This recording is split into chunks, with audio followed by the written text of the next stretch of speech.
안녕하세요. 제콩입니다. 오늘은 초보자를 위한 정유화학 시장에 대해서 한번 얘기를 해보겠습니다. 구독, 좋아요는 더 좋은 콘텐츠를 만드는 데 힘이 됩니다. 정유화학이라고 하는 것은 정확하게 말하면 정유화학과 석유화학을 합친 말입니다. 일단 정유화학은 용어 자체가 어려워요. 수학 공식 같기도 하고 화학 공식 같기도 합니다. 일단 이제 정유부터 보면 정유는 상대적으로 좀 쉽습니다. 일단 우리가 주로 중동에서 두바이유를 가지고 오면 얘를 이제 끓는 점에 따라서 원유를 팔팔 끓입니다. 끓이게 되면 나오는 것이 석유 제품인데요. LPG, 가솔린, 나프타, 등유, 경유 같은 것들이 나옵니다. 이러한 정제 설비를 갖고 있는 기업들이 SK이노베이션과 SOL 같은 이제 정유사이고요. 정유사 입장에서는 가솔린, 등유, 경유 같은 이 석유 제품 가격에서 도입한 원유 가격을 빼주면 이익이 된단 말이죠. 이 이익을 뭐라고 부르냐면 정제 마진이라고 부릅니다. 여기까지 우리가 이해하면 사실 정유 세계는 끝입니다.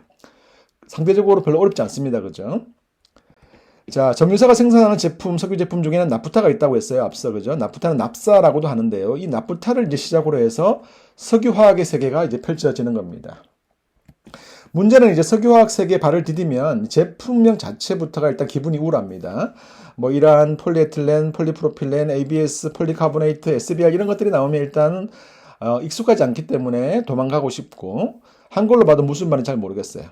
그래서 제가 간단하게 하나 말씀드리고 싶은 것은 일단 공식을 하나 암기하면 좋습니다. 주입식 교육인 거죠. 자, 뭐냐면 폴리에틸렌 나프타 스프레드와 폴리프로필렌 나프타 스프레드 이 두 가지만 일단 기억하세요. 이 두 가지만 기억하시더라도 석유화학의 방향을 한 50% 이상 파악합니다. 나쁘지 않죠. 자, 그러면 HDP, 그러니까 폴리에틸렌과 폴리프로필렌은 뭐냐? 얘들은 뭐냐 하면 플라스틱을 만드는 화학 제품의 이름입니다. 그래서 정확하게 말하면 HDP라고 하는 것은 고밀도 폴리에틸렌, PP라고 하는 것은 이제 폴리프로필렌인데 이름은 잊어먹어도 돼요. 근데 어쨌든 얘들 이러한 폴리에틸렌과 폴리프로필렌이 플라스틱을 만드는 화학 제품이다. 이걸 이해할 필요가 있고요. 그 다음에 얘들을 이제 만드는 원재료가 뭐냐? 이게 나프타라는 겁니다. 그래서 이 폴리에틸렌과 폴리프로필렌 같은 제품에서 나프타 가격을 빼주면 이게 화학 기업의 이익 방향이 되는 겁니다. 이걸 이해하는 게 굉장히 중요하다는 거예요. 자, 여기서 이제 한 걸음 더 나가 보겠습니다. 우리가 석유화학의 시장을 좀 쉽게 이해하는 방법은 가장 큰 시장을 보는 거야. 다시 말하면 제품 수요가 가장 큰 시장을 보는 것인데 이게 앞서 얘기했던 플라스틱 시장입니다. 자, 예를 들어 보겠습니다. 자, 우리 주변에 보면 볼펜, 쟁반, 그릇 같은 생활용품, 장난감, 짜장면 배달 오면 싸우는 랩이라든가 가전기기, 자동차에 들어가는 플라스틱, 또 장판 같은 건축용 플라스틱, 이게 다 뭡니까? 이게 다 그죠? 석유화학 제품으로 만드는 것이거든요. 그래서 이렇게 다양한 형태의 플라스틱을 만들 수 있고 얘를 만드는 대표적인 제품이 앞서 얘기했던 폴리에틸렌과 폴리프로필렌이고요. 이러한 제품을 만드는 대표적인 기업이 누구냐? 바로 LG화학, 롯데케미칼, 대한유화 같은 기업들입니다. 자, 이들 기업을 NCC라고도 합니다. NCC라고 하는 것은 나프타를 크래킹하는 센터. 다시 말하면 나프타를 분해해서 기초유분을 만드는 센터를 얘기하는 겁니다. 다시 말하면 원재료인 나프타를 분해해서 화학 제품을 만들고 대표적으로 기초유분을 만들고 플러스해서 또 합성 수지를 만드는데 플라스틱에 들어가는 그 제품이 바로 폴리에틸렌과 폴리프로필렌이 되는 겁니다. 자, 그리고 또 하나 우리가 기억할 것은 뭐냐 하면 NCC, 다시 말하면 LG화학, 롯데케미칼, 대한유화 같은 기업들은 B2B 사업을 한다는 거예요. 이들은 B2C 사업이 아니라 B2B 사업을 한다는 거예요. 다시 말하면 기업에 판매하지 일반 소비자에게 판매하지 않는다라고 하는 것입니다. 그래서 B2B 사업을 한다는 것은 그 얘기는 뭐냐면 제품 자체의 특성이 그렇게 중요하지 않다는 겁니다. 무슨 말이냐 하면 같은 폴리프로필렌인데 롯데케미칼에서 생산하는 폴리프로필렌과 대한유화에서 생산하는 폴리프로필렌이 다르지 않다는 거예요. 그죠? 그렇기 때문에 이 얘기는 뭐냐 하면 제품 가격과 스프레드가 거의 비슷하게 움직인다. 그죠? 롯데케미칼이나 대한유화나 거의 비슷하게 이 방향이 움직인다는 겁니다.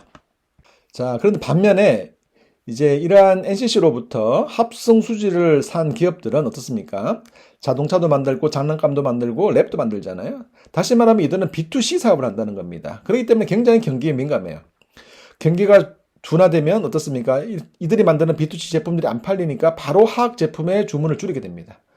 이게 줄이게 되니까 또 석유화학 NCC 입장에서는 어떻습니까? 수요가 줄어드니까 공급이 가행이 되는 것이고 화학 제품 가격이 떨어지고 이익이 감소하는 겁니다. 그래서 우리가 경기 민감주를 떠올리면 대표적으로 석유화학 기업을 떠올리는 이유는 경기 사이클에 따라서 이익 규모가 굉장히 큰 폭으로 변동하기 때문인 것이죠. 자, 석유화학 기업은 꾸준히 그죠 나름 공장을 유지 보수하고 증설하면서 성장을 추진하고 있습니다. 그죠? 이들도 어쨌든 성장을 해야 되니까 그죠? 그런데 앞서 본 것처럼 수요가 급감합니다. 그럼 공장 가동률은 떨어지고 재고는 쌓이게 되는 것이죠. 경기가 부진하면 매출은 줄고 고정비 부담이 증가하니까 비용은 증가하게 돼요. 그러니까 다른 산업군보다 이익의 감소폭이 클 수밖에 없는 겁니다. 그래서 이제 우리가 실적이 역사적 수준을 보여준다고 우리가 막 덩실덩실 춤을 추고 있는데 주가는 이미 하락을 시작했어요. 그죠? 그런 경우를 많이 봅니다. 반대로 대규모 적자가 나서 피눈물 흘리고 있는데 주가는 오히려 슬금슬금 반등을 하는 경우를 보게 됩니다. 그래서 우리가 이제 어떤 시점에 관심을 가져야 되는가 하면 역대급으로 실적이 부진하다. 그런데 주가는 PBR 밴드상 저점을 지난다. 이럴 때는 어떻습니까? 오히려 눈을 반짝반짝하면서 시장을 볼 필요가 있다는 거예요. 그리고 이 시기에 우리가 기사를 보면 대부분 이런 기사입니다. 석유화학 기업이 공급 과잉이다. 가동률이 너무 이제 시장이 안 좋다 보니까 가동률을 줄이고 있다. 정수를 보류했다. 이런 기사가 나옵니다. 자, 이런 기사들은 어떻습니까? 이제 시장이 조금씩 변화한다라고 하는 시그널을 준다고 우리가 해석할 필요가 있고요.